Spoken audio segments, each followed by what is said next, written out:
Howdy, howdy. Hey, Janet. Hey, how are you doing?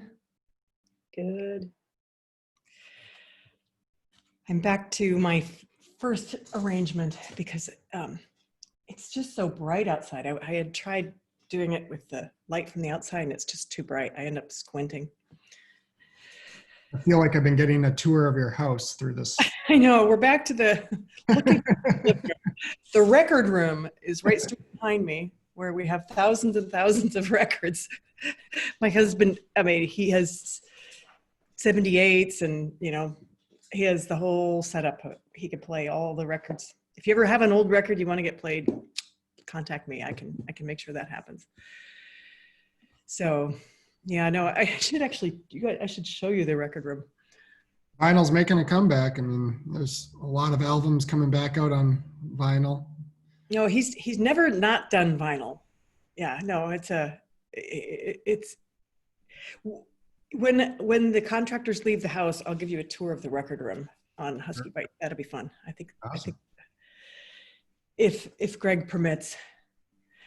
I think he will though. So it's a beautiful day here in the Keweenaw, huh? Yes, ma'am. Is that you, Joe? It is. Yes, hello. Good. We can hear you. And you'll want to... Oh, there we are. Here we are. Yep, I can see you now. Look at you. You've got the Husky logo on and everything. Yep. We got to be bright and shiny, right? No, that's good. That's good. I even shaved today. I'm very proud of you. Yeah, I know this whole staying home COVID kind of stuff. So I hit my limit of camping in the dining room. We were just talking about my house, how bright Sure. most of my house now. Well, so is the entire world, in fact. But I broke down and I purchased a table that I can, with two motors where I can change the elevation, and a Sure. chair. And the exercise room is going to now contain my office, which I have an office in the attic. I just never go there. It's just too many steps, or it's Sure. just dark and gloomy up there. And you know how like if you don't want to work there, you just don't work there. That's pretty much what happened with the whole office in the attic situation. Yeah, I understand. Yeah, my kitchen table in my house has become the workspace. Well, that's exactly what's happened here. I mean, I would show you, except I'm so ashamed of how it looks. Not a shame at all. No, not at all. I've got every leaf in the dining room table, and it makes it hard because you can't separate work with life, and so I think I can get my work life into the upstairs, office, what I'm calling my office. My dog always reminds me and lets me know when real life is real life. Does she do this? Yeah, exactly. So God help you if you got a cup of coffee in your hand, because it's going to be regardless of the time of day. Yeah, no, that's true. That's true. Well, gosh, I see some interesting gadgets behind you, Joe. Yeah, this is one of ours. This is one of the brand new total stations that we received from our industry partner, Seiler Instrument. Figured I'd set it up and just kind of a show and tell. So what is it called? It's one of the electronic total stations. It's a Trimble C3, and basically it turns angles, horizontal, vertical, measures distances, memory on board. You can do coordinate geometry. Basically, everything can be done right on board. You don't need a separate data collector or data logger. It's not robotic. I mean, it's not that it's got any servos that you can use it solo. But for a teaching tool, this is fantastic. I mean, and with the amount, as you know, I mean, the students that we have in our introduction to surveying class, I mean, up to 75, maybe 80 students on balance. In the fall, and 90% of them are civil engineering or environmental. So this is the first hands-on they get with a piece of equipment.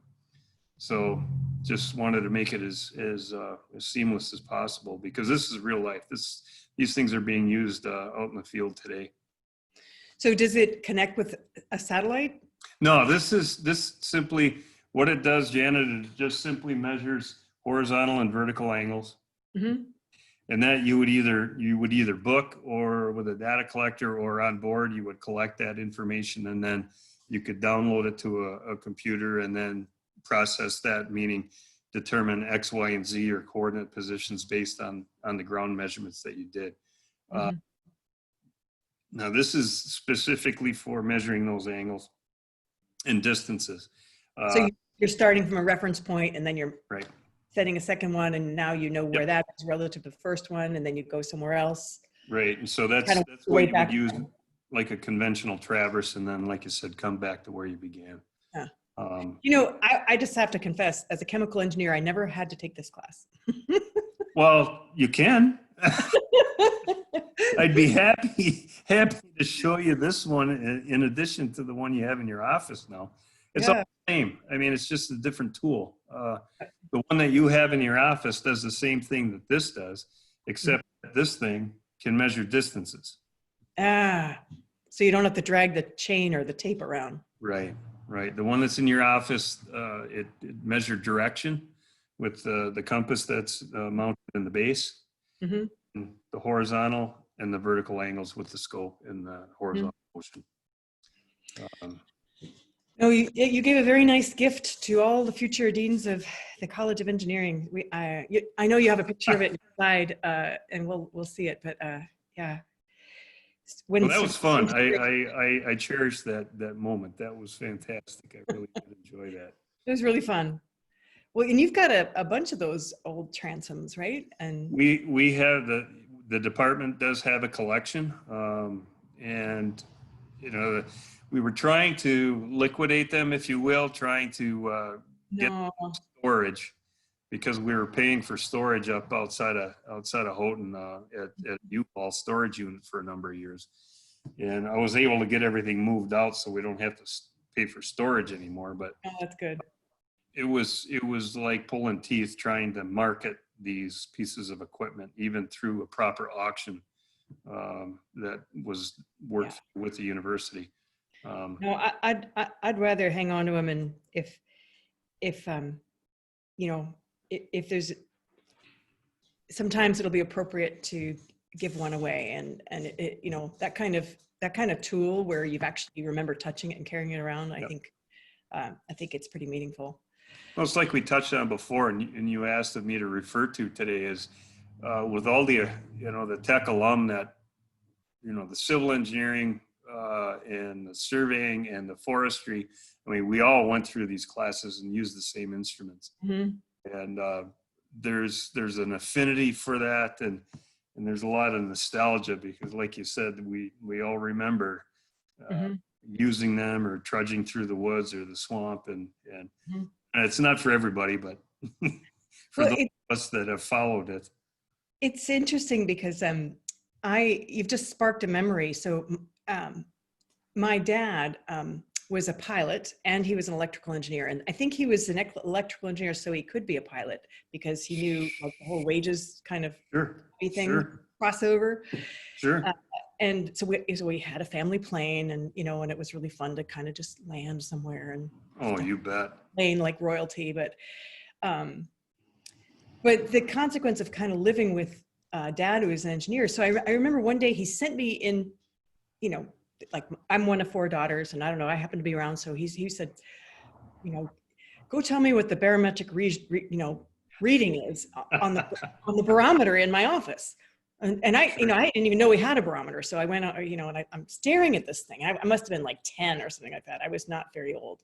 And I'm staring at this barometer, and I'm like, I'm kind of like, I got to come back with an answer, but I'm like, no idea how to read a barometer, because there weren't enough numbers, and, there was like, yeah, exactly.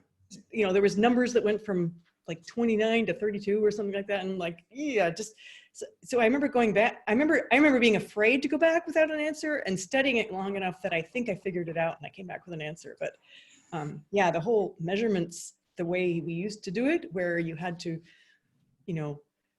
read off a number.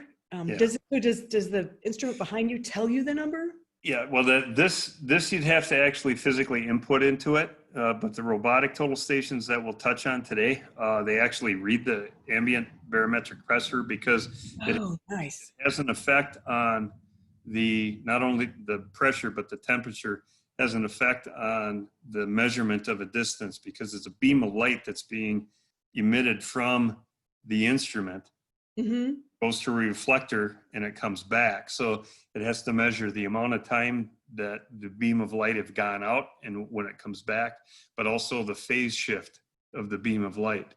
So barometric pressure, humidity, the whole 9 yards has got something to do. I was gonna say, I know humidity would affect that, but barometric pressure does too, huh? Oh, you bet. Oh my gosh. So especially like if you're working in the mountainous region, it's going to have a great effect on what the settings are going to be on one of these things. And we typically what we do is every morning we'll go ahead and check either the Weather Channel or Mm-hmm. folks actually still have a barometer in the truck and set it or read it, and then you can do your settings. For high accuracy surveys, if you're using conventional equipment like this, you would check it more than once a day. Did you check in with the National Weather Service or something local? Yeah, whatever. I mean, if there's WeatherBug, there's Weather Channel, National Weather Service is the best place to go, because that way you can get to your local what the pressure is locally. But you're right, it's something that you would think that'd be that minor really has something to do with it. No, I remember my dad calling in. This is how many years ago? I want to say like in the late 1970s, Sure. early 80s. So he had an instrument rating and all that kind of stuff. But when he was going to fly somewhere, he would call into some place, and then they'd be reading out barometric pressures and all that kind of stuff, and he'd be writing them down, and then he would put it into his brain and make a decision about whether we could fly or not fly. Sure. Can I ask, was he a commercial pilot or was he in the Air Force? No, he was not neither of those. But he began hanging out at the local airport, which is Stormville Airport in the Pawling, New York area in the sort of lower Catskills. He started hanging out there with the car that he fixed himself. And he was really handy and wanted to fly, and he started fixing TVs and radios, and with that money he paid for his pilot's license, and it just became a lifelong passion. That's fantastic. Yeah, he's quite a guy. I learned a lot from him. Oh, I bet. My father-in-law was a career Air Force pilot. Oh, my goodness. And quite a piece of work, that one. He flew just about everything with wings. Career went from the Korean War to Strategic Air Command to Vietnam to things he told me if he told me about him, he'd have to kill me and that kind of stuff. So it was quite the story. No, I think having astonishing parents can sometimes inspire you, but also can sometimes sink you into despair, because you're like, wow, how could I ever do that much? But the point is, we don't have to do that much. We just have to kind of do what we're called to do and do it well. So I love being a passenger in a private plane, but never really wanted to fly one, and kind of like nervous holding it. I remember almost landing a plane once, and I'm like, take over the controls. I really don't want to land the plane, I am a creature of the earth. I like digging in the garden. That's just my realm. How about you? Have you ever wanted to fly, Joe, or be a pilot? I've not learned to fly. I have a great interest in it, and I've been in a plane where I've had the controls and loved it. But I've never gone the extra step. It's a big money step, because you've got to, yeah. I mean, I don't know what it costs. $100 an hour for pilot training. Easy. Yeah. Yeah. No. Interesting. Reminiscence. Yeah. So, Dad used to take the plane out to. We lived in the sort of New Jersey, Connecticut, New York area. Oh, wonderful. He'd fly the plane up to Maine every November. Whenever hunting season was, maybe it's November 15th, like it is here. Sure. And he would take out all the seats in the back of the plane, and he would either bring back a deer in the plane, or a couple of Christmas trees. So either way, we had something in our, stuck, living in our garage for a little while. And yeah, no, Can't that beat that. Can't beat that. kind of a strange, kind of an unusual executive is what he was, because he kind of worked his way up the corporate ladder, and yet he was, he had quite the whole set of extracurricular hobbies and activities. That's great. That's great. Yeah. It makes life so much richer that way. No, it's true. So are you one of several children? Oh, no, I'm one of 4. Yeah, me too. Yeah, so we didn't have a big family, but That's big. Sorry, that's a big family. yeah, I suppose I was I was the accident or my You were number 4, in other words. yeah, I was the last one out, and my mom was 45, my dad was 50 when I was born, and my mother always enjoyed telling the story is that Dad came home from work and she was knitting some booties, little tiny baby booties, when he waltzed through the door, and he worked for a trucking company, so he kind of rolled in and, "Oh, you got a baby shower you going to?" And she says, "No, Daddy." "No, Daddy." So then I came around and kind of messed things up, but Well, did you sort of self-raise yourself? no. I was raised by many aunts, uncles, my brothers and sister, and yeah. So it. So how did you stumble into forestry as an undergraduate degree? I always had a love for that as a kid. I mean, I didn't know what forestry was, but I spent a lot of my time out in the woods. We camped, we hiked, we had all kinds of adventures with family, and then myself. Where our house was, it was kind of out in the woods too. But and I was in high school and finally got to the point where I was sitting for the ACT and SAT scores, and high school counselor said, "What do you want to go into?" And I said, "Well, I want to do something in the woods, forestry." He advised me, he said, "You're never going to find a job. You want to be an engineer. So you want to go into engineering." So that put the seed in there. Well, yeah. And then my stepfather, which was a wonderful man, his oldest son went to Michigan Tech, was a very successful engineer. So long and short of it, I ended up applying to a handful of schools, and one of actually accepted, where I got an acceptance, was Michigan Tech. Yay. Yay. And after I got the boot in the butt and got out of the house, went to Tech and was in engineering for my first 2 years. And frankly, I couldn't cut it. The math. You weren't ready yet. I think there's a readiness, like mental readiness. Okay, fair enough. Thank you for that. But lucky for me, there was a fantastic forestry program here at Tech, so I slid into that. And if you can believe it, Glenn Mraz was my advisor. Oh my goodness. Yeah. Yep. So how about And that? he was a professor in a handful of courses that I had taken. So he guided me with his guiding hand, and I ended up going through the forestry program. And then Chuck Hine, who you may have heard of or might be familiar with, was the coordinator of the surveying program at that time. So once I graduated and left and worked for a little while, under his mentorship or his guidance, I came back to school and finished the surveying. Yeah, that's good. So you have 2 bachelor's degrees, one in I do. forestry and one in surveying engineering. Right. Very cool. All right, we're right up on the hour here. So Yep. Joe, do you want to cue up, please, the Sure. slide deck? You should be able to share your screen. Oh, okay. Stand by.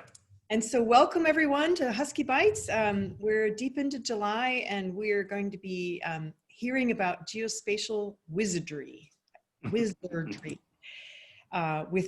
Joe Foster, who is one of our faculty members in the College of Engineering, and who teaches a lot of the courses in the Geospatial Engineering program. Is it called that now? Or is it? It is now. We are official. We just had a name change from surveying engineering to geospatial engineering. That's correct. And go ahead and make it just one slide. Sure. You bet. And so if you're just joining us tonight, this has been a series we started, about 2 months ago. And we were all just kind of getting fed up with the pandemic, and we wanted something to watch besides the evening news, which was getting heavy, and it's gotten heavier still. So I think I want to let you know that I have been really this has really been a spell of relief for me because it has been so enjoyable to hang out with all the people who attend and with the faculty who have participated so far. Go ahead to the next slide, please, Joe. So if you happen to fall out, you can join us. We are on Facebook live streaming through the Michigan Tech College of Engineering website. So just go there, or you can go to that link. Next slide, please.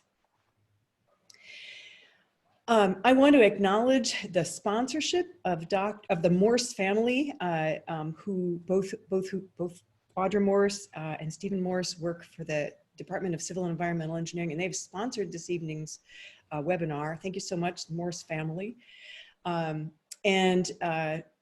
like to, at this point, introduce Joe Foster in the Department of Civil and Environmental Engineering, who's going to speak to us about geospatial wizardry. All right, take it from here, Joe. Thank you, Janet. Good evening, everybody, and welcome. We'll be talking through the looking glass today, and actually geospatial wizardry will try to paint the picture as to what it actually is, where it's come from, and where we're going. But first, let me introduce myself. I am Joe Foster. It's me in my natural element there, a Huskies grad. I got my BS in forestry in '87 from Michigan Tech, and then followed it up, and after going out and working for a little while in the forest products industry, came back and earned my BS in surveying in 1990. In general, I am a licensed professional surveyor in the state of Minnesota and Michigan. Spent about 11 years in northern Minnesota before returning back to the copper country almost 20 years ago here now. But I am a practicing land surveyor and essentially been in the private sector for the last 25 years or so. I was asked to come and help out back in 2017 in the fall. One of the courses at the time, the surveying engineering program. And lucky, actually it went on that I was asked to stay on. And in spring of 2018, professor of practice and continue to teach in our geospatial engineering program now. Essentially in the elements of land surveying, our introductory courses. And with that, we're going to kind of take a walk through. And we talk about geospatial engineering, or you hear that word, the geospatial, what is it? It's been a buzzword, especially over the last few years. And it's kind of all encompassing, but sometimes confusing. So we talk about surveying. And I think everybody has a basic grip as what surveying is. You always see the folks with the hard hats and the vests on and the cones on the side of the highway blocking traffic in order to measure something, especially in the copper country this summer. There's been a lot of highway construction, but surveying relates to certainly land and boundary surveying, which is where our roots are. Every piece of ground, every house, every building, every skyscraper, dam, bridge, you name it, all begins with an engineering project, of course, but has to have the land and boundary determined before it can go. So that's what a big part of what we do. It's a very, very large part of our profession. So, and it leads into, of course, construction surveying. Like I said, it leads into where if you're going to build something, if you engineer something, a bridge, a structure, anything like that, you need to have it accurately and precisely located on the ground. And that's another sector or another portion of what we do. Surveyors are experts at measuring, and this is part and parcel to what we do. Hydrographic surveying is another element, and we are very fortunate here at Tech with the Great Lakes Research Center. They are completely equipped to do exactly that and do accomplish many tasks when it comes in regard to hydrographic survey. Mapping the bottom of Great Lakes, rivers, streams, the whole 9 yards. It's a fascinating part of the career, and we're very fortunate again to have that available here to us at Michigan Tech. Photogrammetry. I guess the easiest way I can paint a picture for you in that regard is that everybody has used Google Earth, certainly.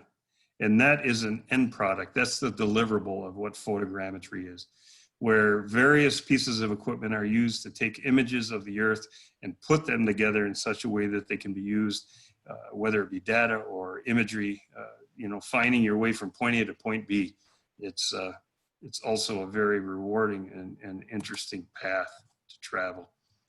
One less known, perhaps, forensic surveying, and it's exactly that, the CSI of surveying, if you will. We have our own, actually the state police has down in the Nagani Post, forensic surveyor with the state police that accomplishes exactly this. So if there's an accident or disaster or something where one has to recreate what happened, how did the accident occur, where did what go and when.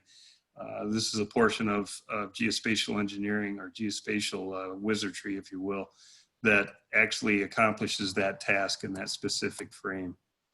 Cartography, I'm sure everybody's familiar with that. Making, right? Map making? Yes, ma'am. Yeah, exactly that. And it's an ancient art, but it's part of a science, and that which we also do, because we provide the data that goes into the building and the making of those maps, whether they're digital or hard copy.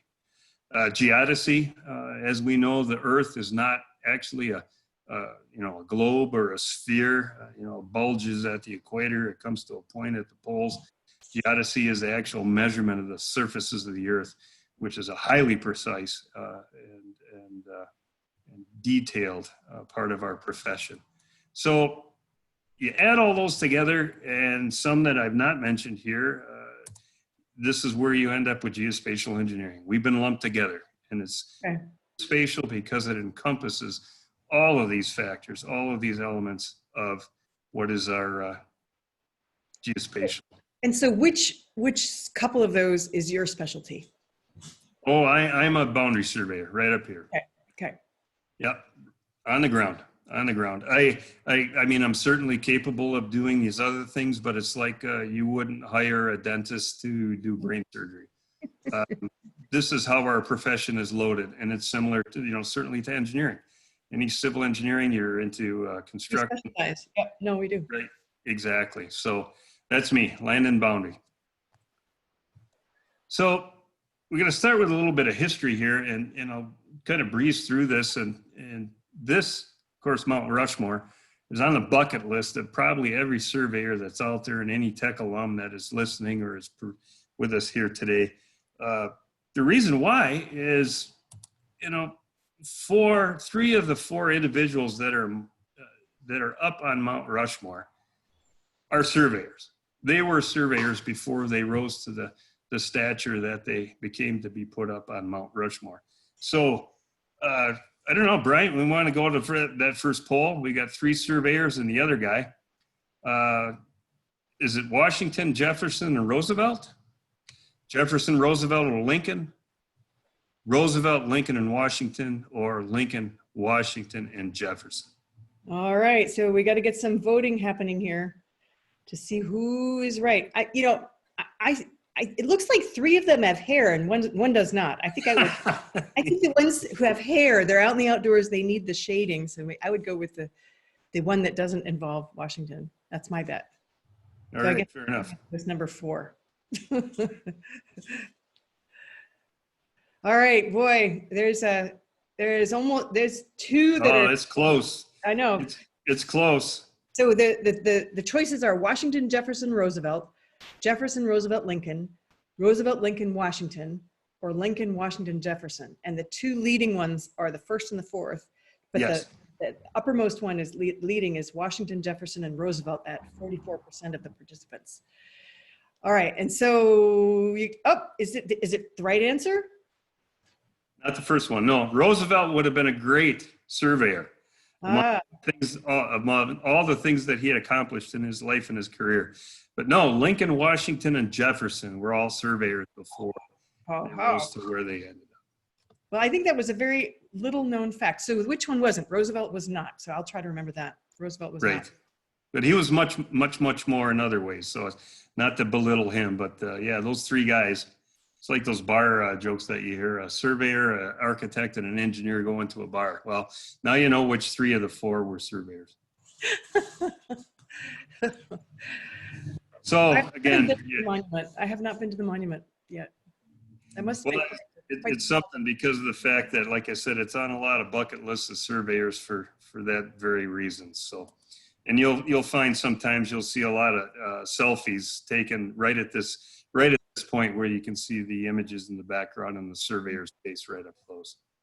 So again, delving into history there, because we have the fact that if we're going to talk about the pieces of equipment that have been used and how we accomplish what we do, Douglas Houghton, he's our local boy. That's right. Yeah, he was Michigan's first state geologist. But Yep. more importantly to this discussion right now, he was a general land office deputy surveyor for many years and actually participated and accomplished the original public land surveys through the 1840s up to 1850 when the UP was completed. However, unfortunately, tragically, he drowned off Eagle River here in the UP when he was only 35. But he accomplished a lot in his, he accomplished a tremendous amount in that lifespan. So for those of you folks that do a little traveling in the copper country and up in the Keweenaw, we do have a memorial to Douglas Houghton.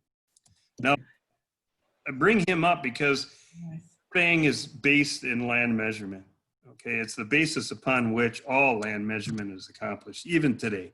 So any legal description for your piece of property is ultimately based on the original government surveys. Now, the tools, what did they use? Well, here's an image of a staff compass. This is what we all started with, a magnetic compass that sat on a staff, and you'd be able to observe a direction that you were going down a line. Well, that was just fine, but in the original government surveys we found as you move through Michigan, specifically in the central part of the UP, the western, the Gogebic area, and then northern Wisconsin, northern Minnesota, the deposits, the natural deposits of iron ore just wreaked havoc with a magnetic compass, okay? So fortunately, this gentleman, William Austin Burt, that you see in the inset, who was also a general land office surveyor, he was quite the guy. He invented the solar compass, which allowed us to measure direction without having to observe the magnetic needle, although it was part and parcel to be able to do so. But use the sun, which would cast a shadow on the actual dial here. And in essence, what ended up doing is the surveyor was then able to observe astronomic north. So true north. So is this like a sextant or quite different? Yeah, in certain ways, you bet. But in this particular case, it's simply a staff compass, because they had the compass rose in the base, but was also able, depending on the time of day, they would have had an ephemeris to determine the location of the sun. And then the shadow would fall upon the face of the compass, and then they can make adjustments as to the variation due to the needle being drawn by the iron ore deposit. So that's unique to our region. And I tell you what, if you ever are at a flea market and you see one of these sitting on the table for $20, I'd pick it up if I were. Mm-hmm. What are they made out of, brass? Yes. Hmm. Yes. And as we know, it made the progression to the classic engineer's transit. Again, the compass was embedded in the base to find direction. But as you can see in these small windows, horizontal and vertical angles were able to be observed, because essentially surveying is coordinate geometry and trigonometry. And we're measuring angles and distances to determine positions. And as this image shows, we were fortunate enough to present Dean Callahan with a 50s K&E to put in her office there. To come to my office and visit my transit. Yes, exactly. There you go. It's not mine. It belongs to the future colleges of future deans of engineering, and it lives in that office from now on. Now that Joe has leveled it. There you go. If you ever got to move it, we can set her back up again. But the fact of the matter, and it was a very accurate and precise instrument for the time, and it's a wonderful, wonderful antique. It is beautiful instrument. Where it came from. I'm sorry. It's a beautiful instrument, and the case is with it. I keep it right down by the legs, and boy, is it. People come in and they're like, "Oh, really? You have one?" I remember dragging this up the hill. Yeah, well, here we go. Yeah, we'll make the next step here. So for anybody that was at summer camp and the surveying summer camp recognizes this thing over here. This is a Wild T2. This was our instrument of choice. We had a couple of old transits, but the Wild T1 and T2 was what we primarily used in summer camp. This is a Kern On the opposite side, they essentially accomplish the same thing. But what we saw in the evolution between the images here and here is just simply the technology. We're able to measure angles much more precisely with this instrument. It looks a little more weatherproof too. Oh, you bet. Yep, a lot more weatherproof. These are pretty darn bulletproof, by the way. Where we are today, however, is electronic total stations, robotic total stations, what we're looking at here on the left. This is a data logger, which means that you can run one person crew. You are in control of the instrument and you're logging the data as it's being observed from the instrument to the data logger, and this thing will do everything but float a boat for you. So you don't have to write down all the numbers. No, it's always recommended that you do a little booking, but the thing is that this will record all your data as you observe it. You can download it back at the office or a laptop and process it from there. Or actually, it'll show you what you need to know here on the screen. And then we built ourselves up to this image here, which is it's an integrated scanner and total station. So it scans images and creates point clouds in addition to measuring those angles. Now we asked, okay, you measure. I remember reading about these when I was researching. Okay, sure, we got angles. What about distances? Well, originally there was the Gunter's chain, and is what you see before you. Gunter's chain was 66 feet in length with 100 links. Each link was 7.92 inches. By design from Mr. Jefferson, simply because when it came to the original government surveys, the math was a heck of a lot easier to do. 80 chains equals 1 mile. 40 chain equals half a mile. 20 chain equals quarter mile. So it was easy to do the comps, but this is what they measured the distances with. As you can see, our buddy Honest Abe there doing both with the staff compass and then also with a chain. But then we stepped up to the 100-foot steel tapes. This is a 300-footer. Needless to say, if you had to lug that thing around all day, you got Popeye arms because it was fairly hefty. I want some people to take a guess. How much does a 300-foot steel tape weigh? I'll have to get back to you on that one because we got a 200-footer. I don't have a 300-footer. I mean, I bet you. I'm gonna guess 25 pounds. I mean, I don't know. Easy. I don't think it's light. I don't think it's light to lug something like that up a hill. No, not at all. But then we moved up to our electronic distance measuring devices, EDM, where it was mounted on top of what was the theodolite. It would shoot a beam of light to a reflector, which is a retroprism. The EDM would then measure the time it took for the beam of light to get to the reflector and back, and then also measure the phase shift in the beam of light and could determine the distance to great accuracy and precision. These old geometers, they used a similar one before. I mean, they would be able to measure 6,000 feet and more without breathing hard, because that's what they were designed for, to measure large distances. But then as we moved on, they're actually integrated into the scope of these instruments now. They're actually mounted right in the optics. So measures distances and angles. But leveling, of course, too, we need to establish a level line of sight. Old dumpy level here. And that's exactly what these do. Establishes a level line of sight. So you can carry an elevation from a known point to an unknown point. Again, those fall camper, the folks that went through the summer camp, surveying summer camper would recognize these Leitzes, and you would observe the distance on a rod, or actually the measurement on a rod, which is the distance above the ground to the line of sight, and then you can determine a position of unknown elevation.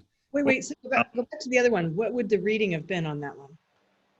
Well, it depends where the crosshairs were. I'm sorry, what you're looking through is basically it's a scope of the crosshair like a rifle sight, and where that would intersect the rod is where you would read it. So we have 6 feet, and these are in tenths and hundredths. So 1/10, 2/10, 3/10, 4/10. Here it'd be 6.5 feet right here. Okay. And then, of course, now we've stepped up to digital levels, where the instrument actually does all the reading, and your rod looks like a UPC symbol. Again, all electronically. You observe it, and you can download it. Just going to go through a few things here with the original government notes of our surveys,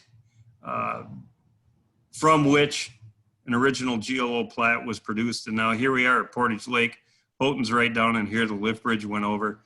And again, this was accomplished back in 1845. You can see Douglas Houghton's name here and William Austin Burt as them had accomplished that survey. Certainly, if some of you that are in the surveying industry or surveying profession would recognize this, this is a Bilby tower. In order to establish control points throughout the U.S., the U.S. Coast and Geodetic Survey, which became the National Geodetic Survey, would have used these. And essentially, it's a tower with an inner spire where the instrument sat, and then the outer cage is where the crew would have climbed up and stood. But we'd be able to triangulate and turn angles and observe those angles to distant objects that were far away. You see here there's a light, and this would have typically been mounted on top of a spire, as a lot of the observations would have been taken at night to eliminate any heat wave. But this thing, if any of you are familiar with Wheel Cape Bluff, which is south of Houghton, there is a point up there upon which a Bilby tower did sit. And from it, they saw points all the way out to Isle Royale, northern Wisconsin, and northern Minnesota. So that was one of the early ways. And so the purpose of the outer tower that the people stood on was to insulate the inner tower from the vibrations of them moving around on it. Exactly. So they had to keep that instrument as stable as possible, because these things, they were, I mean, this is an old engineer's transit, of course, but when it came up to more recent times, they used a wild T16, and that thing would actually observe angles to fractions of a second of arc. Oh so my goodness. Talking about very, very tiny pieces of a circle. And that, and I can imagine it would just start to oscillate if it wasn't in a stable ground position. Exactly. So that's why you had the two racks here, one for the instrument and one for the crew. So yeah, the Wheel Cape Bluff, for those of you that hang around here or been, had spent time, or that's the old hill climb or the snowmobile hill climb. So now, shall we go to the next poll there, Bryant? We got time? So we talked about a Gunther's chain. How long is a Gunther's chain? Well, and I remember 80 chains is 1 mile. That's what 80 chain. Yep. 80. Oh, there's a lot of people going for 66 feet. So the choices are 100 feet, 75 yards, 66 feet, or 50 meters. So we can quickly eliminate meters. But definitely we got 82% of the participants chiming 66 feet, which means that either they were listening or they're civil engineers and environmental, people who've had this course. Did mechanical engineering have to take surveying as well? Not that I know of. It'd be civil, forestry, surveyors. Okay. Construction management. All right. If there's any mechanical engineers out there who are required to take surveying, you'll have to pipe that in on the Q&A. There you go. There you go. 66 feet. Good, folks. There you go. So the next time you're at a trivia and it ever comes up, it's 66 foot.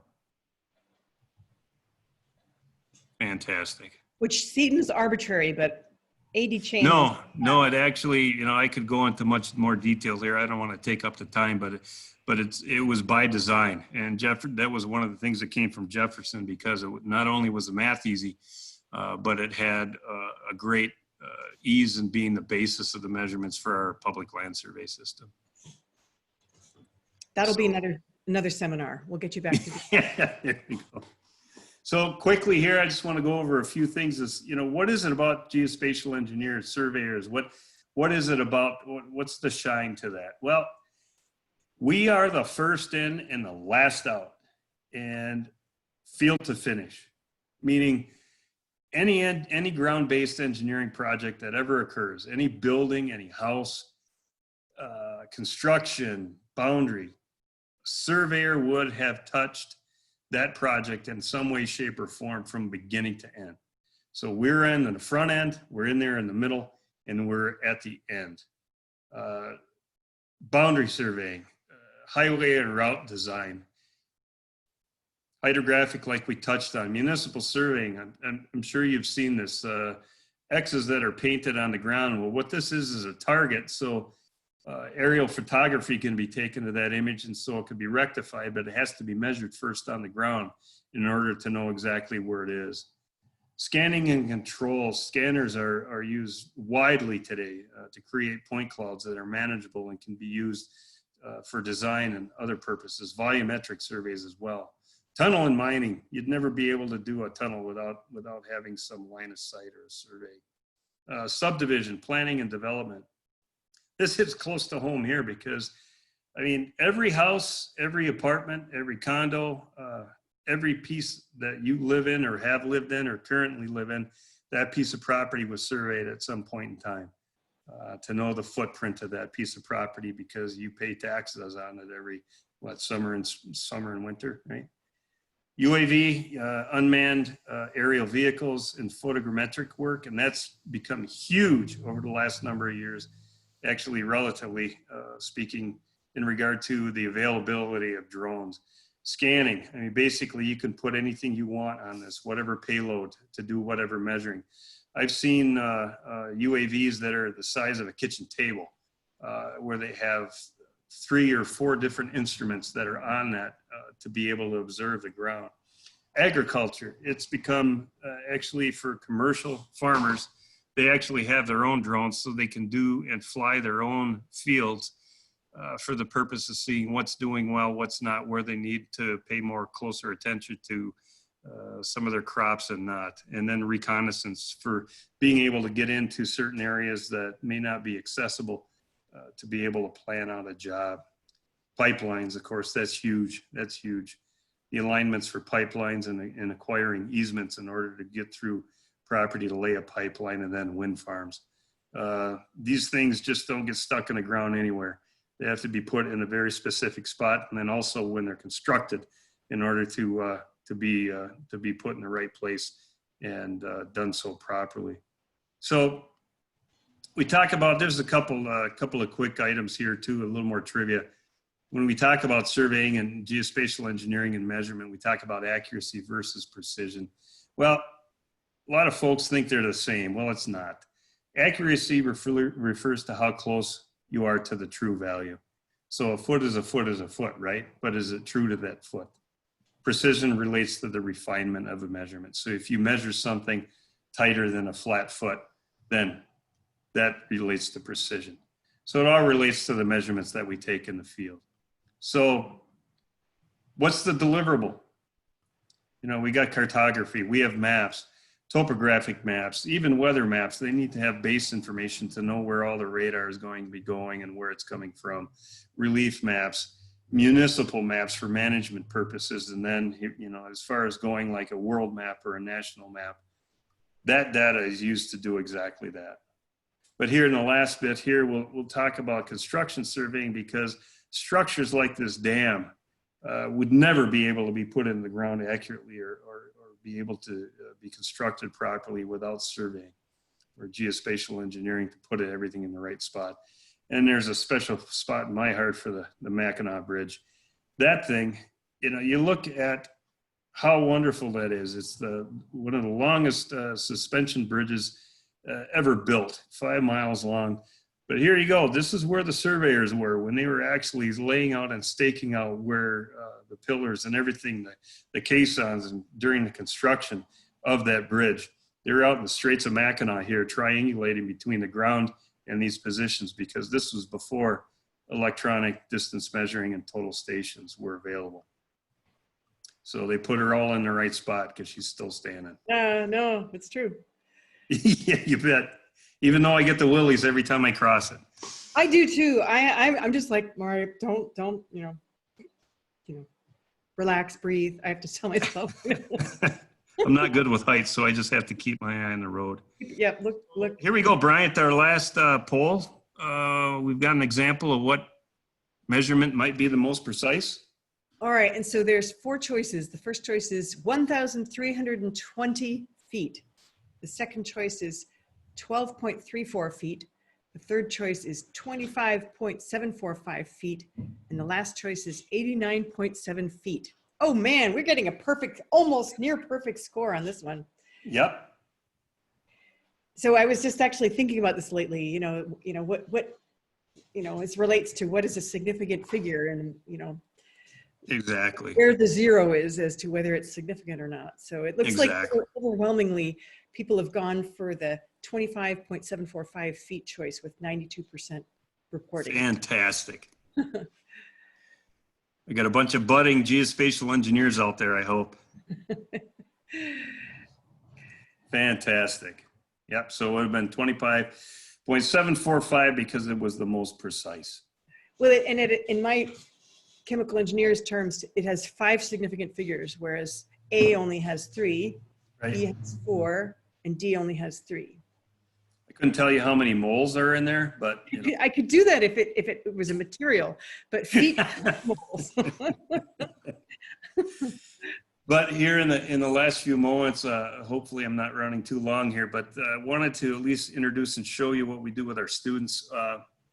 Well, then let me interrupt you for a second and ask the audience to start chiming in questions in the Q&A as Joe pops it up. That what we endeavor to do is give our students the most opportunity to get their hands on the equipment that we use from stem to stern. In the introductory courses, granted, we're only going to get our hands on a few things. We want to be able to explain and relay and show the fundamentals of what we do, working up into our surveying courses with the more sophisticated and modern pieces of equipment that we have available. Electronic total stations, our industry partner has been fantastic in providing the latest and the greatest available to us every fall semester. Our students use it in their senior capstone projects. Got 2 students here, Steve Smenswick and Chad Holdrick, who are now graduated now and are working and have fantastic jobs. But this was their senior capstone project out in the local area. Oh. And then I also, this is my field practice class last November. Their project for that week was to do a topographic survey of Mount Ripley. So as you see, they're out there working on that, and not too bad conditions, but. Yeah, wait, go back to the that one. So can you use your pointer? Can you circle the buildings of Michigan Tech? Yeah, right in here. Go. That's the Michigan Tech campus, and so we're on the Hancock side right now, and Yeah, up on the ski hill. This is Mount Ripley ski hill that they're up working on. And the waterway that you're seeing was what Houghton surveyed in that early map that Joe fostered. Yes, exactly. You got it right. The whole groundwork here that would have been in the original government surveys back in 1845. But when Houghton surveyed it, it hadn't been dredged, so it wasn't really navigable. And actually, that's a little known fact, I guess, or those in the know do know it, is that the Portage Canal did not go from the south entry to the north entry. The north entry was basically, it turned into a swamp and had to be dredged to create the north entry at the acres, and similarly at the south entry. But it does connect it. So that area the side that we were on is technically an island, right? Surrounded by kind of lakes. You bet. Yeah. Yep. And so is an island. So Michigan Tech students get a free ski pass to Mount Ripley. It's a very steep downhill slope, but it's a lot of fun, I've heard. Oh, it is, and it's fast. That's 600 feet go fast. I haven't tried it yet. I've decided cross country is good enough for me.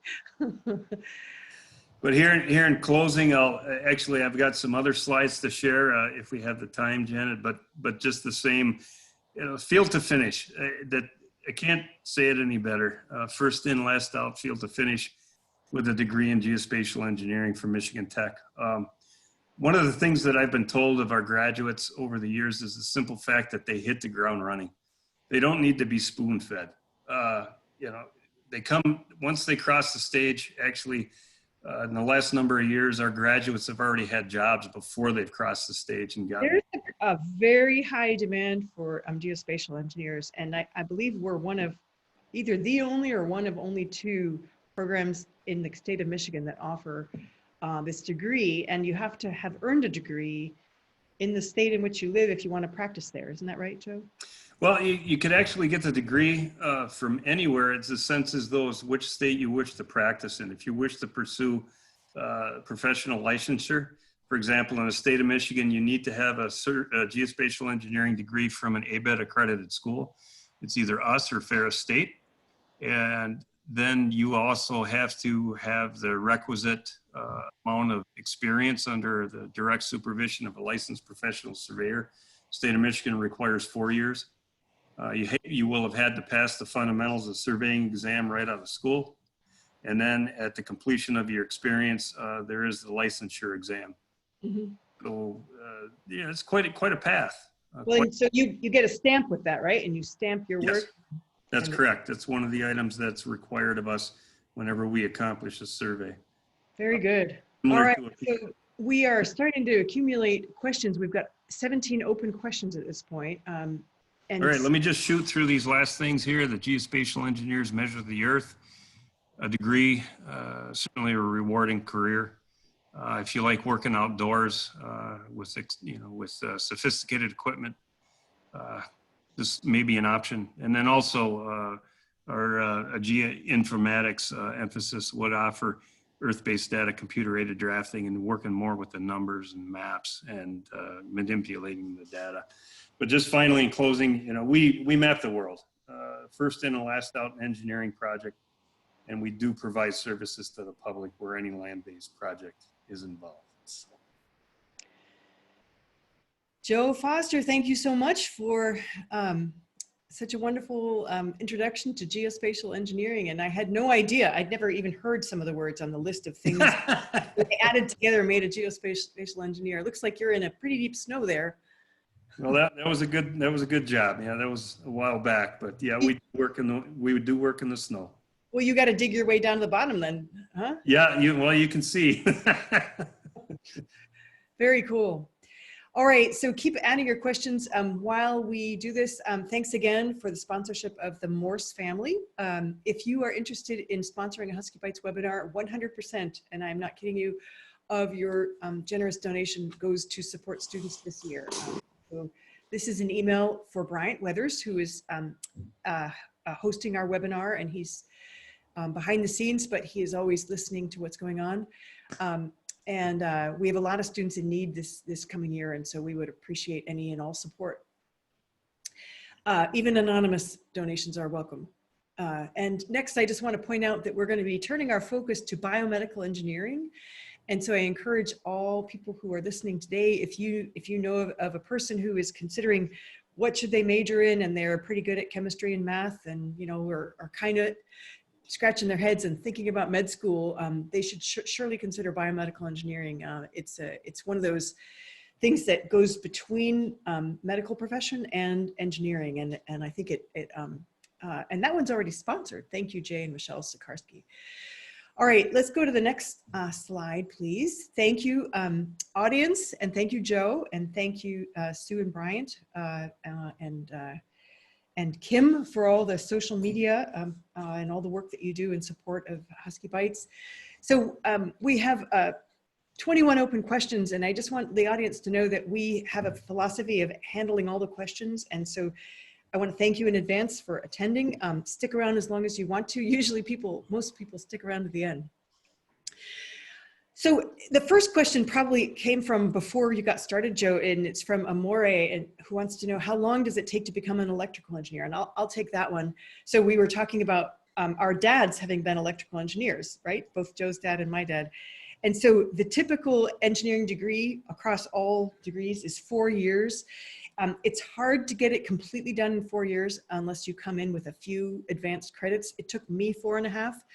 I think 4.5 is probably more like a typical average. And at Michigan Tech, we have a lot of students who do co-ops where they earn enough money almost in one semester of co-op to pay for their next semester. And so sometimes it takes longer, but they're also earning and learning along the way. All right, so the next question is from John, who's one of our alumni. Has the US ever considered using the metric system as the standard for all surveys? If yes, how long will it take to convert all the surveys on file to the metric system? Right, and it had been considered. Actually, there was a number of years ago, I was working in Minnesota, and we had a a number of cadastral surveys we were doing for the U.S. Forest Service, and they decided at that time that they wanted to go metric. Of course, it wasn't across the board. That was just with the Forest Service.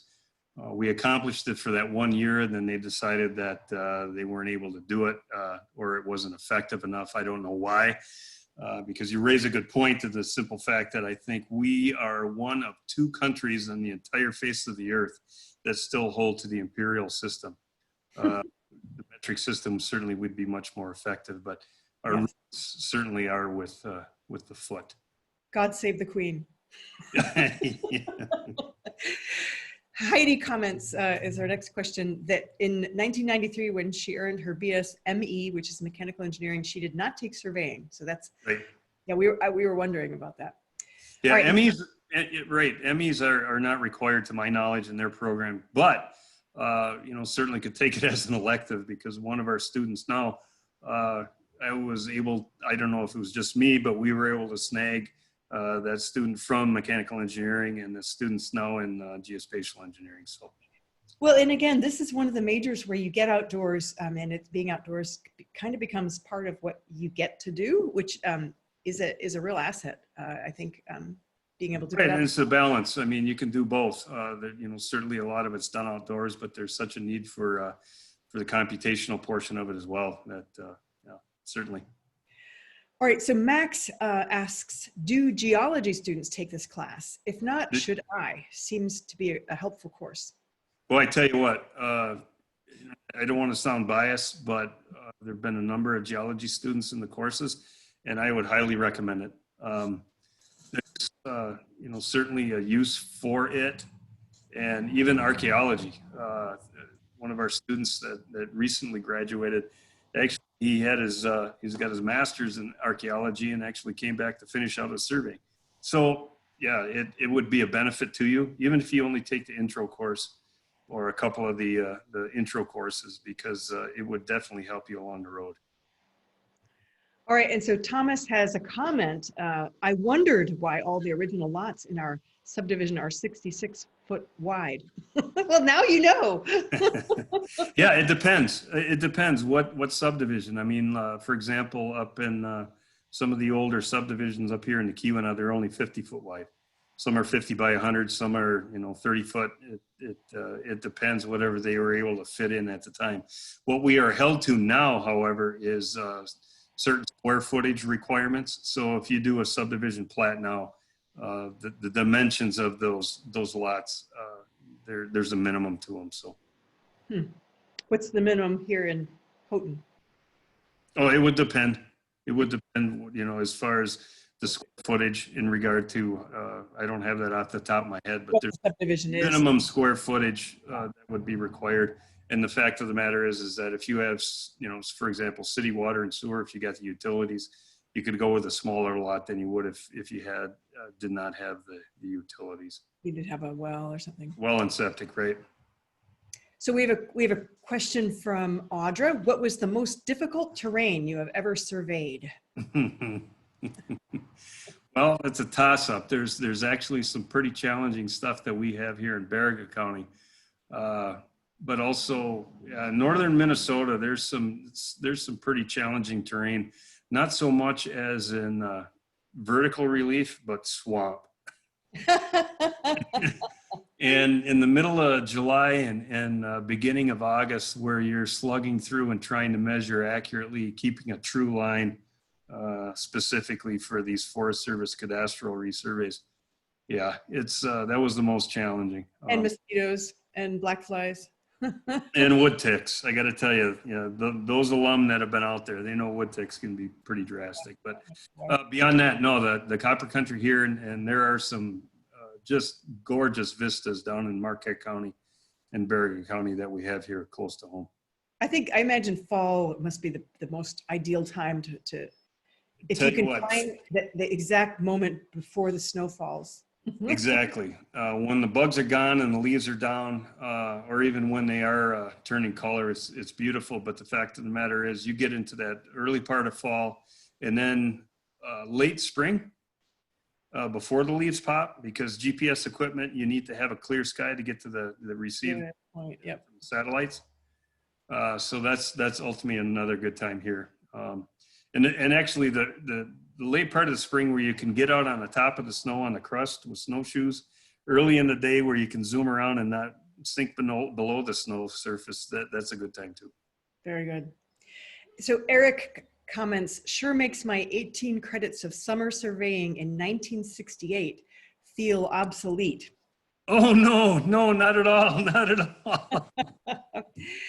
And this me, I want to mention, and I'll go get my masks in a second. So if I have ordered, and I have in stock in my living room behind me, in the record room, a stock of Michigan Tech masks. So I'm going to go get them and show them to you. But if anyone would like me to send them a mask, please send an email to me. And my email address is callahan@mtu.edu.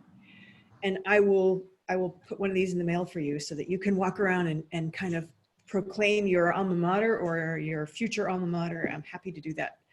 All right, so the next question is from Glenn, and it asks, what did you do at SAC?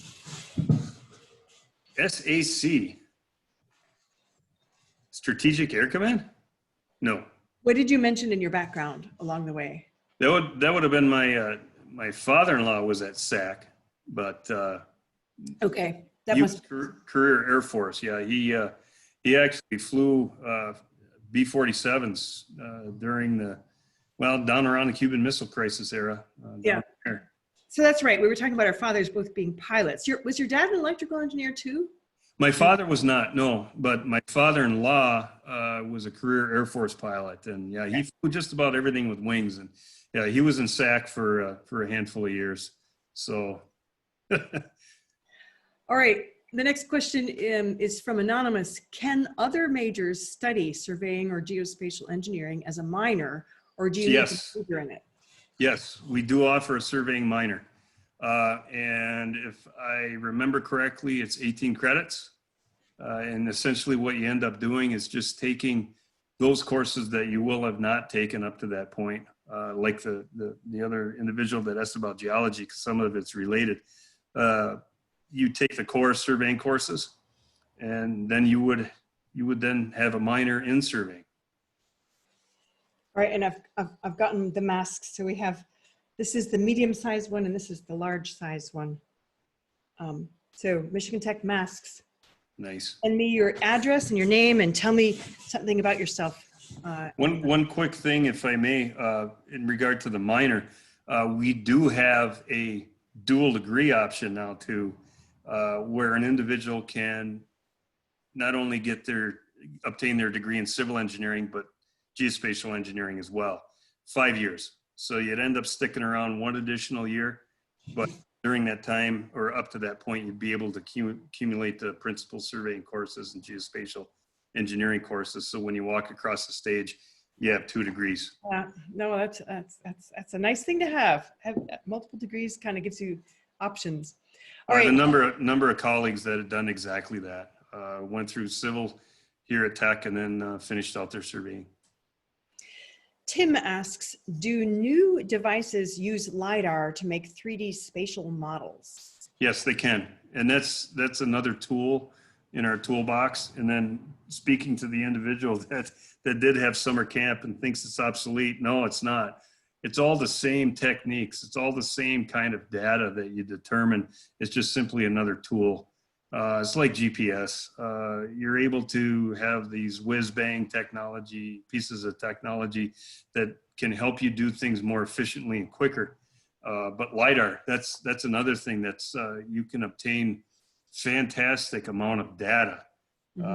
Like in a flyover, for example, if it's mounted in a plane, you do a flyover, you can get all of the relief on the ground and all the detail when it comes to land mapping and map making at that point. There was a thing not too terribly long ago that came out where the Amazon, a portion of the Amazon was mapped via LiDAR, and they found an entire community that had been lost to the jungle, which was huge, and miles in size. Wow. The Aztec era. So yeah, it can do exactly that.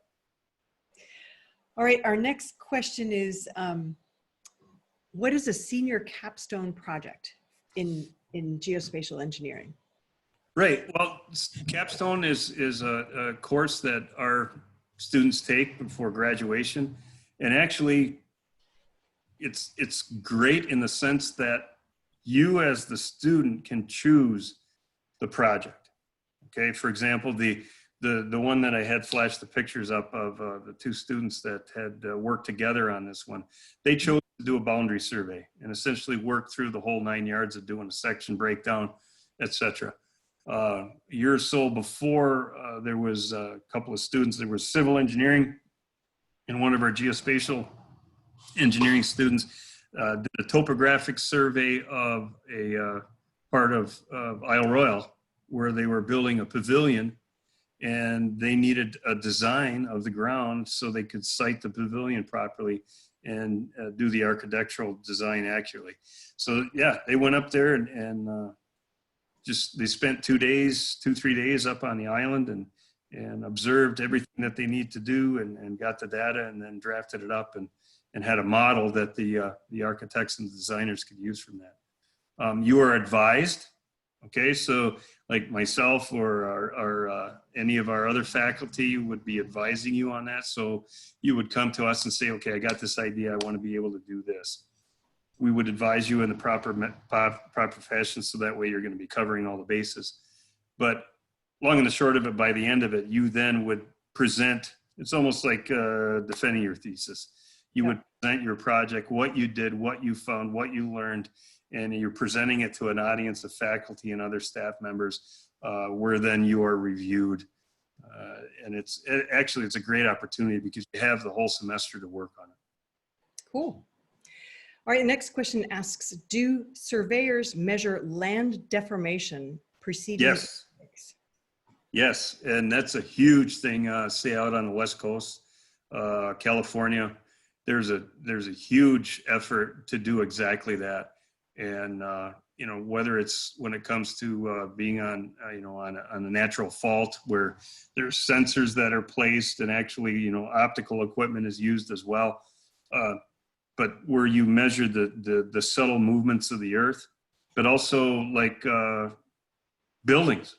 The old transfer station that was up here, the Houghton County transfer station that was up on the hill years ago, that was built over a chunk of ground. And if I remember the story right, whether it was an old mine addict or there was some subsistence of the ground, and monitors were put on that, and it was surveyed to see how that building was actually sinking or deforming. But yes, you're right. It's a big part of, actually, National Geodetic Survey does a lot of that work out on the West Coast. So this is a Mexico question, or actually New Mexico. So the border between Texas and New Mexico was mis-surveyed by a couple of 100 feet. Sure. Texas got quite a bit of land, but it was only 100 feet of error, but it ran for 200 miles. Do you know anything about this error? I do not know specifically about that, but we know that there's been, in a similar fashion, we know about the Toledo line, or where the Michigan and Ohio line has been still in question. It's still in question. Okay. And then another example is the northwest angle of Minnesota. I won't go into that now, but that's an interesting story there too, where there was, I won't say so much of a blunder, but they weren't able to determine the northwest corner of Lake of the Woods accurately enough. So that's how we ended up with the northwest angle. But I apologize. I'm not aware of the one down in New Mexico, but yeah, you're right. Something like that, when it goes, like you said, 100 foot for over 100 some miles, that's a lot of land area. Well, and this reminds me, we've been, I would appreciate if anybody's candid thoughts, if anyone were to send me an email, which is callahan@mtu.edu. I've been scratching my head. I've been having so much fun with the summer webinar. I've been wondering how and if I should continue it in the fall after taking a break. And so I would love the thoughts of the people who are listening as to kind of what topics we might consider, because hearing about topics like that, the northwest angle of Minnesota, I mean, I think that'd be a kind of interesting webinar, is. right? You know, of course, It's a- I mean, you know, that kind of stuff interests me, but hearing from you would help me and our leadership team kind of decide, you know, whether we should continue this fall, and if so, in what manner. All right, next question. What is the most dangerous, well, and then it says, or beautiful or remote spot you've ever surveyed, but I want to hear about the most dangerous one. Well, the most dangerous, I guess we did, we provided surveying services to the taconite mines in northern Minnesota. So if those of you that are familiar with taconite mining, it's pit mining. So you are actually working within an area that's basically a big, huge hole in the ground, but you've got enormous equipment that are working around you 24/7. And you have to make your observations and do all your surveying while keeping out of the way. But there was an accident that had occurred at the Forbes mine, which is south of Evelyn, Minnesota, where there was this large gangway that went between two pieces, or actually two large buildings, and it was several hundred feet up in the air. We had to survey, find out where the two endpoints of that gangway that let go, so they knew exactly, you know, the structural steel that would have to be designed to replace this thing. And it was dangerous in the sense that there was still a lot of superstructure hanging in the air, but one of us had to get up there. Was that time, you? yeah, No, at it the was you, time. because you don't like heights, right? Well, I'm not good with heights, no, but get up there to actually, because at the time, reflectorless total stations, meaning, you know, like ones like this, you can shoot or you can observe to a surface and it'll return the distance. Back then, the equipment, you had to have an actual prism to hold on the point in order to observe where it was. Lucky for us at that time, we had one of the mine workers actually went up and was strapped in and hit.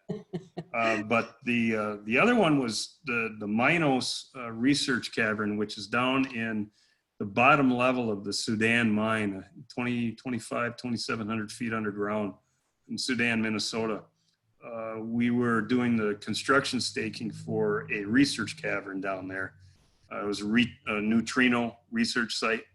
And there was an existing cavern, but all the superstructure inside this cavern had to be located.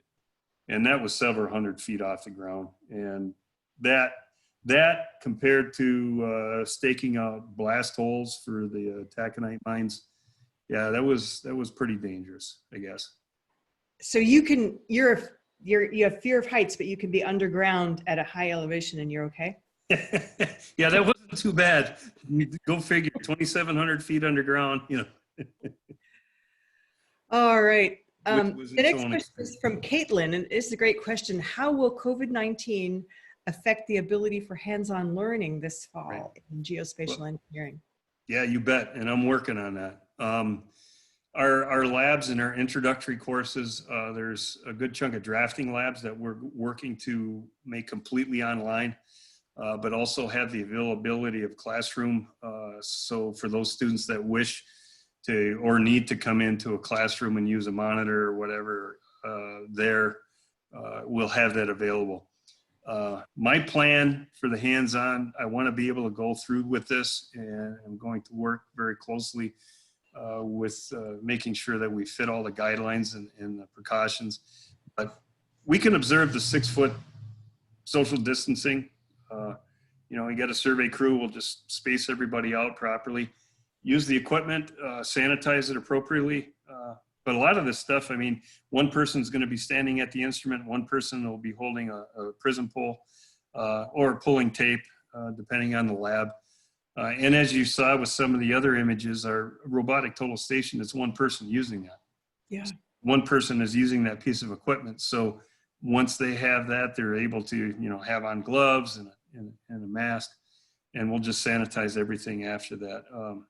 But a good question, because not only are we looking at that with not only our field practice classes, but also with surveying in general. I mean, we were not able to be out in the field until the executive order released by governor.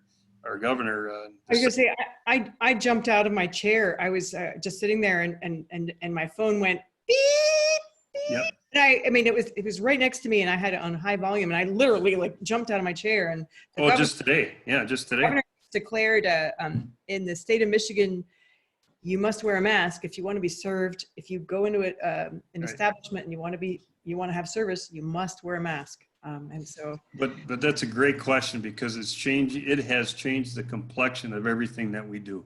yep. It's not that we can't do it. It's not that we can't accomplish it. It's just simply we have to be mindful and take the proper precautions. Yeah. No, yeah. I hope, I think this is like a 1 year timeline. I think Oh, we got a big learning curve. Oh yeah, it's going to be a big learning curve.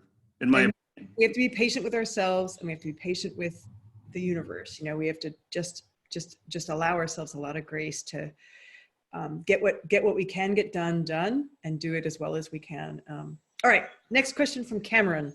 When I was at Tech in the late 60s or early 70s, it was said that Mont Ripley was the most surveyed point in the state, Yep. as all the surveyor students had to measure the height. Any truth? Yeah, exactly. Not only the surveyor, well, you go back in time and I'm sure, Cameron, you probably, if you were in the 60s, then it was either in civil engineering or forestry because all the forestry students had to go through the same survey class and run a level loop up and down Mont Ripley. Which is really steep, as I pointed out earlier. Yeah, it's short. I mean, it's only about 600 foot one way or up, but it's fairly steep. But you're right. And it's kind of a badge of merit, if you will, because if you can do that, you can run a level anywhere. You could traverse anywhere. And there's some pretty spectacular photos I've seen over the years, specifically that the forestry department has. It's just amazing what you're able to do when you want to measure up a hill. All right, Ellis asks, will there be similar coursework for the online master's degree in integrated geospatial technology? Thank you, from Midland, Michigan. Similar coursework in regard to what we discussed today, or I guess perhaps they just want to know more about the master's degree. Okay, I would certainly direct that person to Eugene Levin, who is he drives our IGT program. But for the most part, the IGT is online and has been taught remotely for some time. So, there is the convenience of that, and it will continue. It's not going to see too many bumps in regard to COVID, but that if you are, not local, or if you're not going to come on campus, you can certainly pursue the IGT remotely.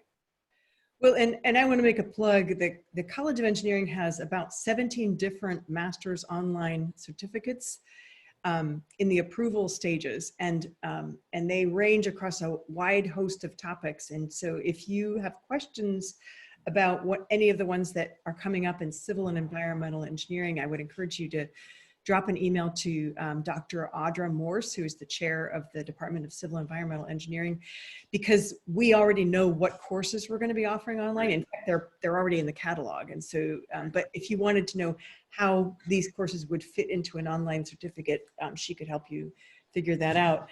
So what is an online master's certificate?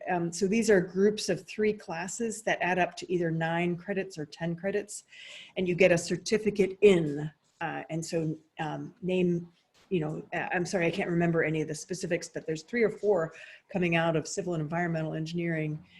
And so these certificates are then stackable, so you can take it as a standalone thing. You have a transcript and everything, or you can stack 3 of them to create a master's degree. And so these are in the works, they're coming.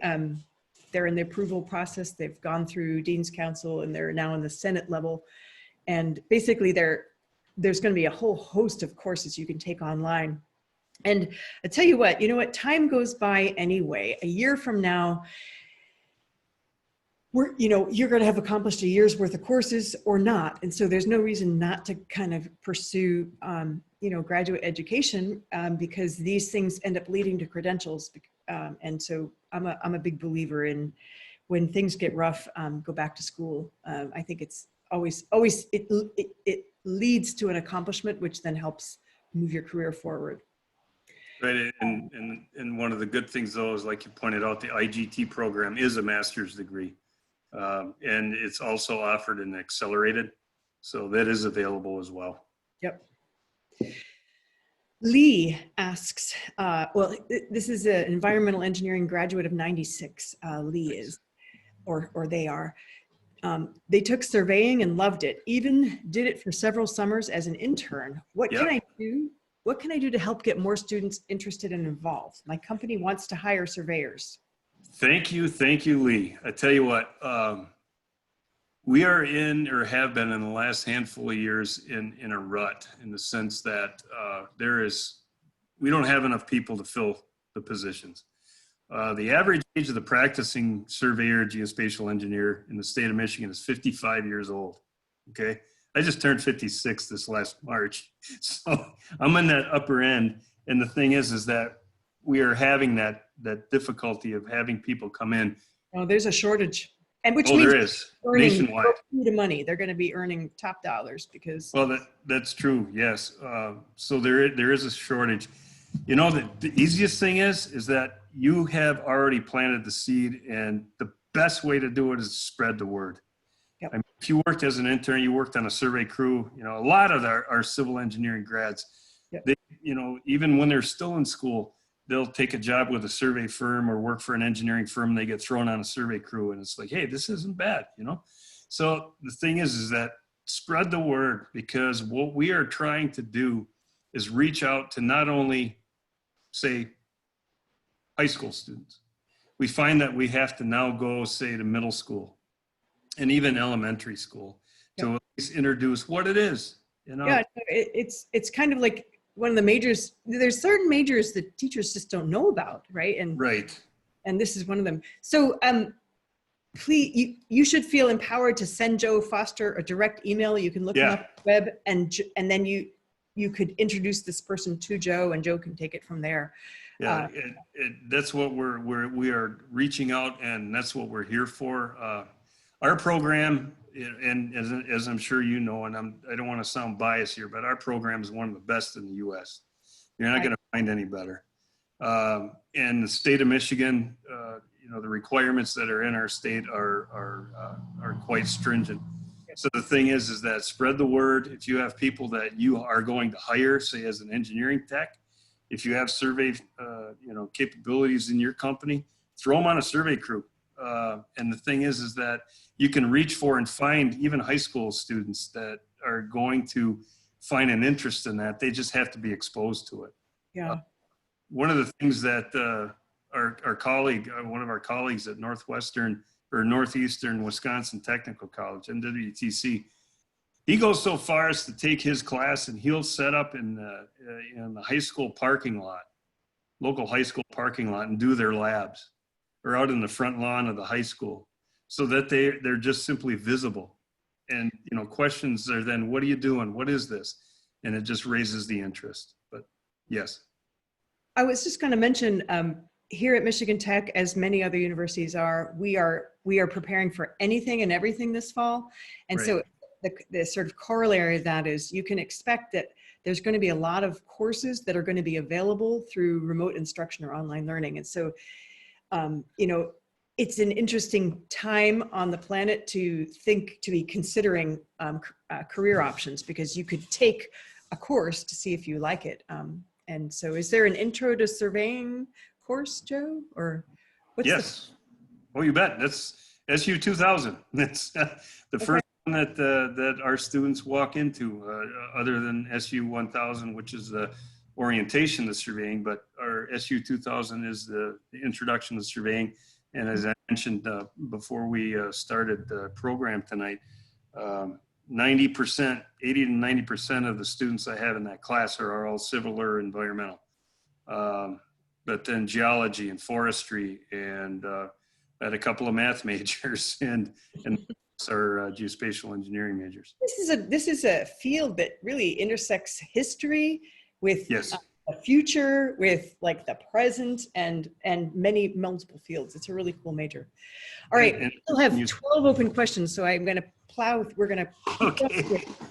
And as usual, we have, still 43 attendees in, and it's already 7:11. So thanks so much, Joe, for all your work preparing for this and for spending time answering questions. This is great.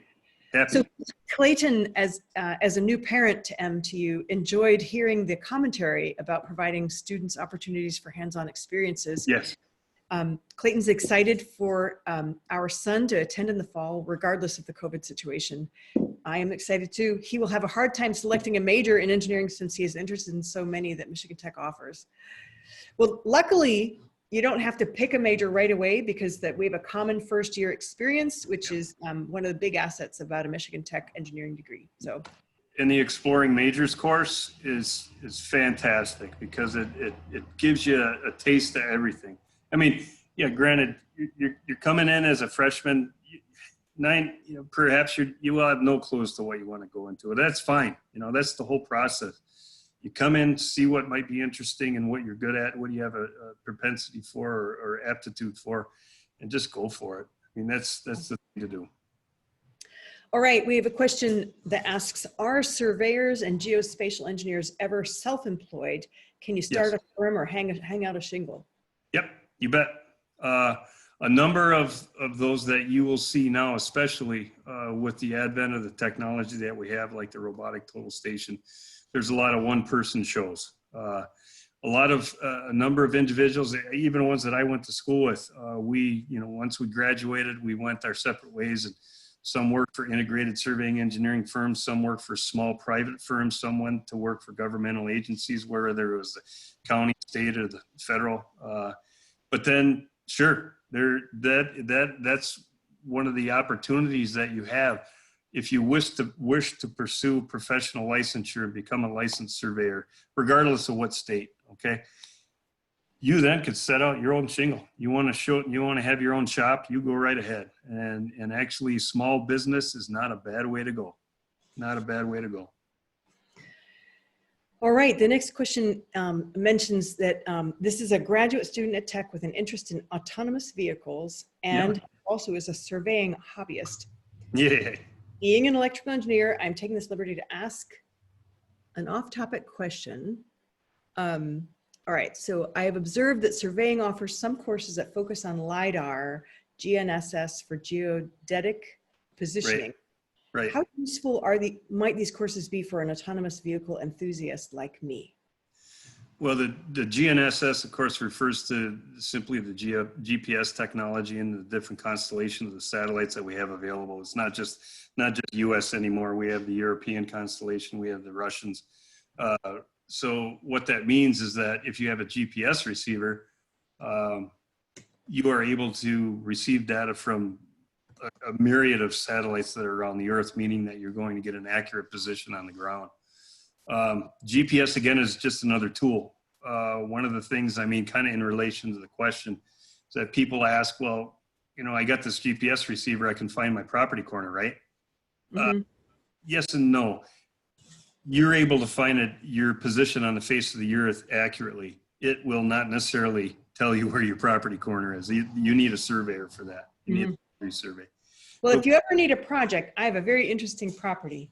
And I will make a generous donation to the department that would cover the cost of it, because I'd love it. We'll I'm talk. on a bluff. I'm in one of these places where the end of Jasper ended, and so Jasper Audubon had been. There's two plats that come together there. Yeah. No, one of the questions that I think was answered offline asked when was the biomedical engineering speaker, and that is definitely July 20th, and that will be Smitha, Dr. Smitha Rao, speaking with us about biomedical engineering. So hopefully they can join us then. If I could go back to the last question there, though, just briefly, is that yes, GNSS, GPS allows you to be able to, as far as like with scanners and being able to navigate and have the vehicle go where you want it to or where it can. GPS location is going to be able to do that for you, and you wouldn't be able to do it without it.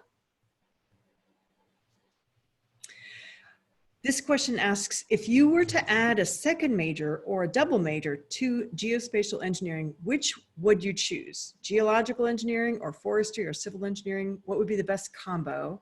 right there. Any one of those, forestry, geology, or civil. I mean, the reason why forestry is such a good fit is there's still a number of companies in the industry that have large land holdings. So they manage their timber on tremendous acres amount of land. So they need surveyors to be able to help manage those lands.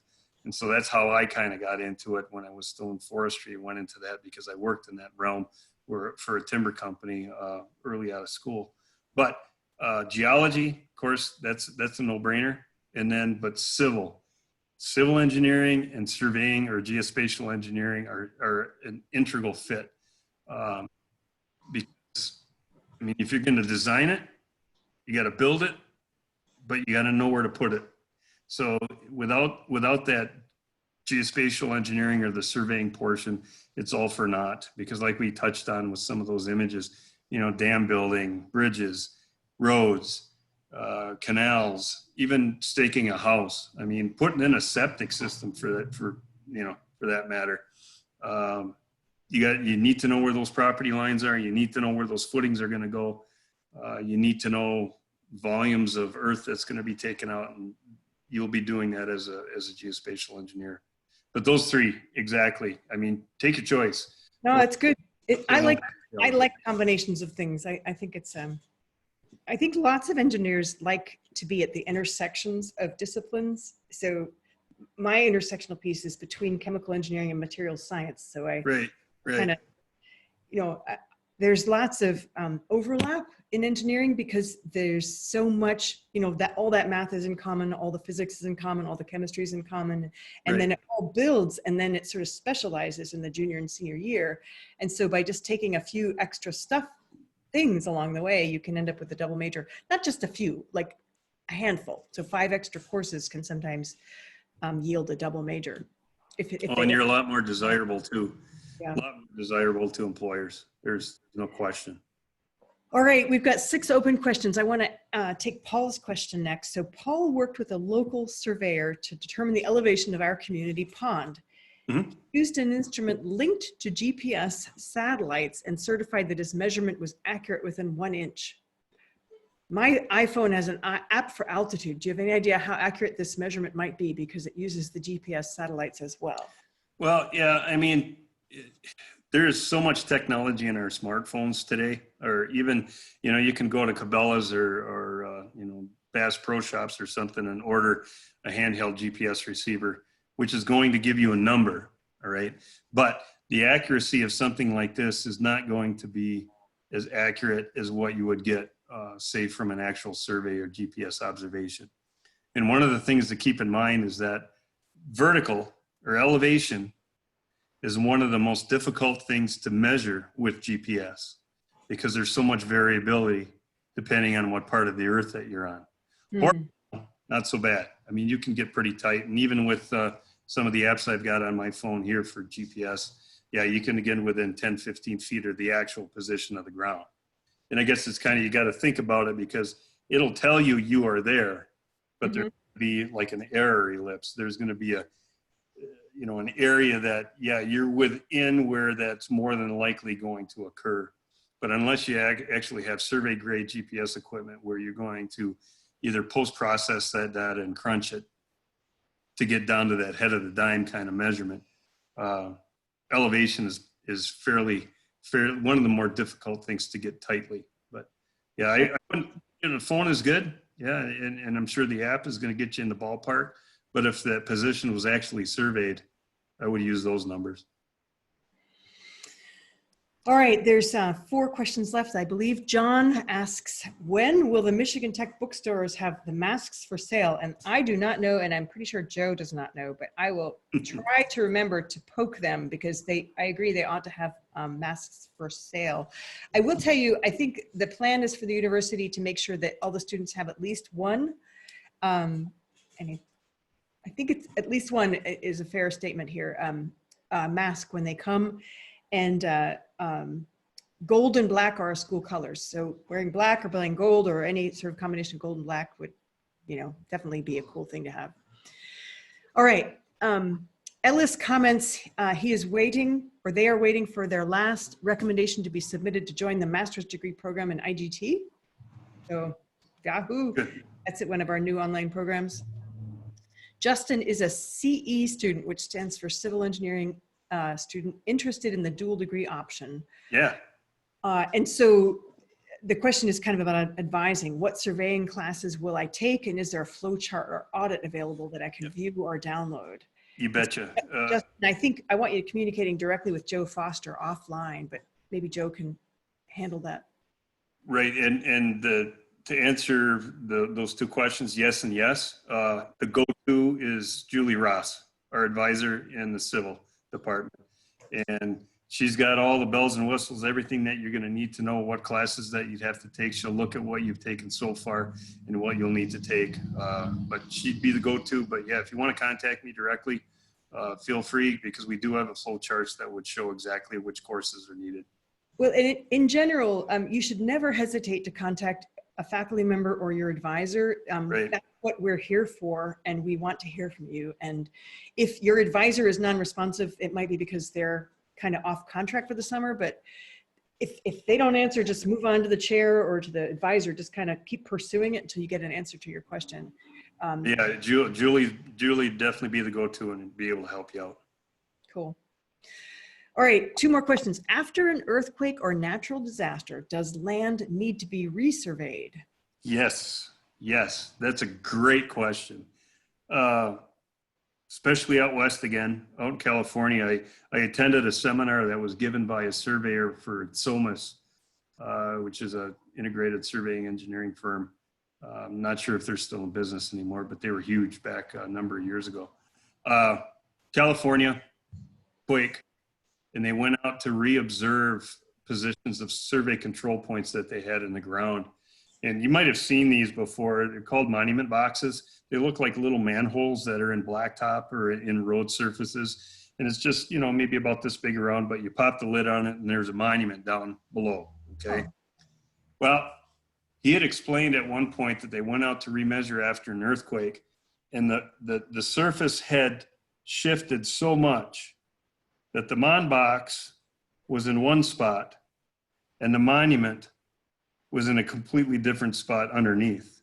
So they had to rectify, okay, could you still hold the position of the iron that was in the box at the time, and the lid is in the blacktop on top? But that's where the benefit of, say, GPS or measuring using different coordinate systems that we have available to ourselves now, specifically state plane coordinates. Those are specific to each state. Some have county coordinates. Well, they can go back and actually occupy that position and see, all right, is it at that same coordinate on the ground? And you can determine whether or not it has shifted, and if so, how much. So, right, you'd go back and remeasure, and many times you'd actually reestablish new survey control because the stuff that was there before has been displaced and disturbed. All right, this is our last question. What happens with surveying and human safety if a mistake is made and measurements are wrong or inaccurate? And maybe a corollary to that is, how can you make sure your measurements are accurate? Good question. If there is negligence, meaning that if there was a measurement that was made wrong, and when you talk about human safety, let's say if there was some kind of structure that was built for safety reasons and it was constructed in the wrong spot based on a survey, it happens, okay? Then that surveyor or the firm that was responsible for doing the survey would be liable for it, and more than likely would have to pay some damages or do some reconciliation in that regard. How do you know, or what do you have to do to make sure your measurements are correct? We measure, and we check, and there's procedures by which we do everything. It's, when it comes to even like a boundary survey or other elements as far as like staking out foundation for a building, there's checks that are involved all along the way, not only from the architect, but the engineer and the surveyor, of course, who was ultimately responsible for putting everything in the right spot. They have their own checks. And if you don't have those built into the project or into your plan, then you shouldn't be doing it.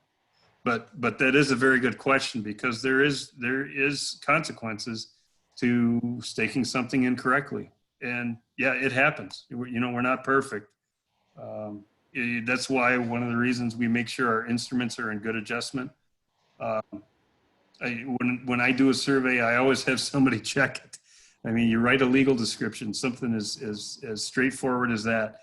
Yeah, I make sure it goes through, you know, through at least 2 or 3 hands before that thing is actually going to be out and recorded, to make sure that it is correct and mathematically correct and accurate.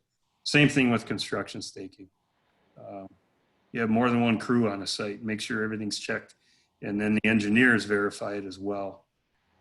But no, that's a good question, because that is something that one needs to be mindful when you do geospatial work. Very good.